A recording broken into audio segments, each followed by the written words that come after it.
કૌશિક વેકરિયા જેવી હલકી વિચારધારા ધરાવનારા કોઈ પણ કાર્યકરો ધારાસભ્યશ્રીઓ હોય એને પક્ષમાં સસ્પેન્ડ કરવા જોઈએ સાહેબને કે તમારો દુરુપયોગ કૌશિક વેકરિયાએ કેવી રીતે કરાવ્યો, હર્ષ સંઘવી સાહેબે કેવી રીતે દુરુપયોગ કરાવ્યો, એ મારા માનવા પ્રમાણે સંજય કેરાત સાહેબે અને વિકાસ સહાય સાહેબે ખુલ્લેઆમ જનતાના હિતમાં જાહેર કરવું જોઈએ કે ખરેખર આ લોકોએ કેટલો દુરુપયોગ કર્યો છે કે જે માણસની આટલી હલકી વિચારધારા હોય એને પક્ષમાં શું કામ રાખવા જોઈએ। અમરેલીની અંદર ફરી એક વખત અમરેલીના ધારાસભ્ય કૌશિક વેકરિયાના વિરોધ માટેની તૈયારી થઈ રહી છે। કૌશિક વેકરિયાના વિરોધની સાથે સાથે અમરેલીના એ પાટીદાર સમાજના એ ધારાસભ્યો અને અમરેલી જિલ્લાના સાંસદની સામે પણ સવાલો ઉઠ્યા છે અને સવાલો ઉઠાવતા અનેક એવા રહસ્યોના ઉપરથી પડદા પણ ઉચકાયા છે અને અનેક એવા ગંભીર આક્ષેપો પણ થયા છે। નમસ્કાર, આપ જોઈ રહ્યા છો ન્યૂઝ રૂમ ને આપની સાથે હું છું પ્રદીપ। અમરેલીની અંદર જ્યારથી પાટીદાર સમાજની દીકરી પાયલ ગોટીના સરઘસ કાંડની ઘટના બની છે ત્યારથી સતત અમરેલીના ધારાસભ્ય કૌશિક વેકરિયાનો વિરોધ એ અમરેલી જિલ્લાના સામાજિક આગેવાન અરવિંદ રાણપરિયા કરી રહ્યા છે।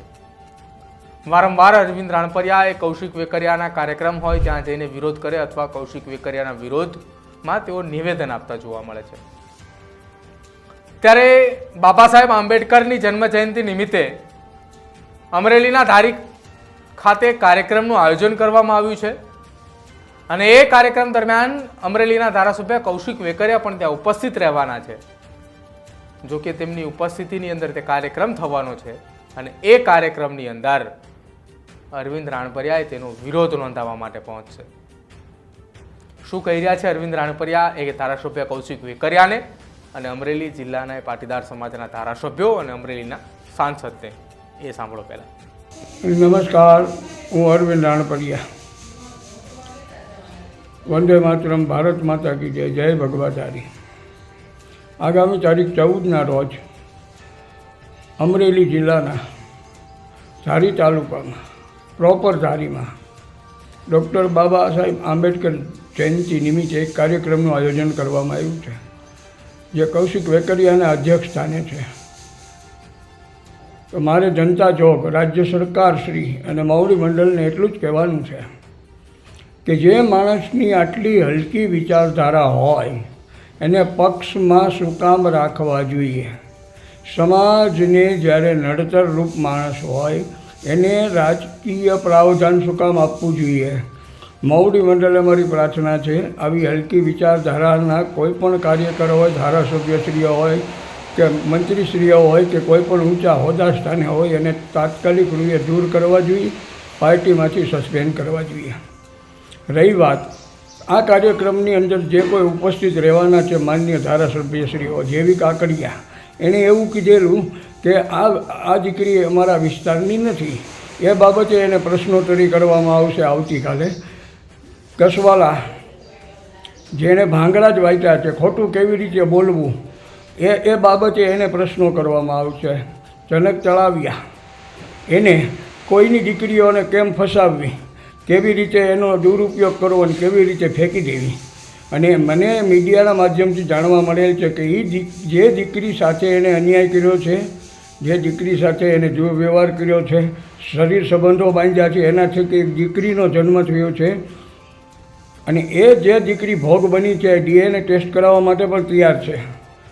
તો એ બાબતે એમને પ્રશ્નોત્તરી કરવામાં આવશે। ભરતભાઈ સુતરિયાને માપમાં રહેજો, સુરતના એક સ્નેહ મિલન કાર્યક્રમમાં જે ધમકી વિચારી હતી, ધમકી જે આપી હતી જાહેર જનતાને, એ બાબતે પ્રશ્નોત્તરી કરવામાં આવશે। નહીંતર કૌશિકભાઈ શું કરી લે છે એ પણ પૂછવામાં એને આવશે। માટે રાજ્ય સરકારશ્રી અને મૌડી મંડળશ્રીને મારી પ્રાર્થના છે, કાર્યક્રમનો વિરોધ નથી, બાબા સાહેબ આંબેડકરને જયંતિ ઉજવવી જ જોઈએ, પણ આવા હલકી વિચારધારાના માણસોના અધ્યક્ષ સ્થાને નહીં। અને અમરેલી એસપી શ્રી પણ કાર્યક્રમમાં હાજર રહેવાના છે, એનું પણ લિસ્ટમાં નામ છે। તો ગુજરાત રાજ્યની પોલીસ જે પાયલ ગોટી કાંડમાં ખરેખર નિર્દોષ છે એને પણ પ્રશ્ન પૂછવામાં આવશે એસપી સાહેબને કે તમારો દુરુપયોગ કૌશિક વેકરિયાએ કેવી રીતે કરાવ્યો। પોલીસનો. ગૃહ રાજ્યમંત્રી હર્ષ સંઘવી સાહેબે કેવી રીતે દુરુપયોગ કરાવ્યો એ મારા માનવા પ્રમાણે સંજય કેરાત સાહેબે અને વિકાસ સહાય સાહેબે ખુલ્લેઆમ જનતાના હિતમાં જાહેર કરવું જોઈએ કે ખરેખર આ લોકોએ કેટલો દુરુપયોગ કર્યો છે પોલીસનો. આજે મારી પોલીસ, ગુજરાત રાજ્યની પોલીસનો વિશ્વમાં ડંકો વાગતો હતો. આજે એ જ પોલીસને નીચું જોવાનું થયું છે. જેના થકી નીચું જોવાનું થયું છે એને ખુલ્લા પાડવા જોઈએ. અને મેં મુખ્યમંત્રીશ્રીને પણ એક લેટર લખેલો છે કે આ કાર્યક્રમ વિશે માટે ગુજરાત રાજ્ય અને ભારતીય જનતા પાર્ટી મહુડી મંડળને મારી પ્રાર્થના છે કે કૌશિક વેકરિયાના અધ્યક્ષસ્થાને આ કાર્યક્રમ રદ કરવામાં આવે. જન્મજયંતિ ઉજવવાની છે પણ એના નહીં, કોઈ પણ મા બેન દીકરીઓ આંબેડકર બાબાના પરિવારમાં હોય એ દીકરીઓના અધ્યક્ષસ્થાને જન્મજયંતિ ભારે ઉલ્લાસભેર આખા ગુજરાત રાજ્યમાં ઉજવાય એવી હું શુભેચ્છા પાઠવું છું. જય આંબેડકર. જે ભારત દેશનું સંવિધાન જેણે લખ્યું છે એ સંવિધાનનું અપમાન ન થાય એની કાળજી રાજ્ય સરકારશ્રીએ રાખવી જોઈએ, મહુડી મંડળે રાખવી જોઈએ. અને હું માનું છું કૌશિક વેકરિયા જેવી હલકી વિચારધારા ધરાવનારા કોઈ પણ કાર્યકરો ધારાસભ્ય જો હોય એને પક્ષમાં સસ્પેન્ડ કરવા જોઈએ, જેથી કરીને પક્ષની ગરિમા જળવાઈ રહી. જય હિન્દ, જય ભારત, ભારત માતા કી જય, જય ભગવાધારી, જય આંબેડકર સાહેબ. તો આ હતા અરવિંદ રાણપરિયા, જે એ પાટીદાર સમાજની દીકરી પાયલ ગોટીનું જાહેરમાં સર્કસ કાઢવામાં આવ્યું હતું, એનો વરઘોડો કાઢવામાં આવ્યો, એને પટ્ટેથી મારવામાં આવ્યા હોવાના તમામ આક્ષેપોની વચ્ચે અરવિંદ રાણપરિયા સતત એ સોશિયલ મીડિયાના માધ્યમથી એ વિડીયો વાયરલ કરતા રહ્યા છે. જો કે ભૂતકાળની અંદરથી અત્યાર સુધી તેમણે અનેક એવા કાર્યક્રમો પણ આપવાની તૈયારી દર્શાવી હતી, પરંતુ જ્યારે એ કોઈ કાર્યક્રમ રાખે અથવા કોઈ વિરોધ પ્રદર્શનની તૈયારી કરે ત્યારે તેમની પોલીસ દ્વારા અટકાયત કરવામાં આવતી હોય છે. ત્યારે હવે જોવાનું રહેશે કે જ્યારે અરવિંદ રાણપરિયાએ સોશિયલ મીડિયાના માધ્યમથી આ વિડીયો વાયરલ કર્યો છે ત્યારે જોવાનું રહેશે કે આગામી સમયમાં કયા પ્રકારના નિર્ણયો અથવા તો આગામી સમયમાં કયા પ્રકારનો વિરોધ પ્રદર્શન અરવિંદ રાણપરિયા કરી શકે છે. તમારું શું માનવું છે અમારા અહેવાલને લઈને ખાસ અમારા કમેન્ટ સેક્શનની અંદર જરૂર જણાવજો. અને ખાસ કૌશિક વેકરિયાનો વિરોધ અરવિંદ રાણપરિયા કેમ કરી રહ્યા છે એ જાણતા હોય તો પણ અમારા કમેન્ટ સેક્શનમાં જરૂર જણાવજો. જોતા રહેજો ન્યૂઝરૂમ. નમસ્કાર.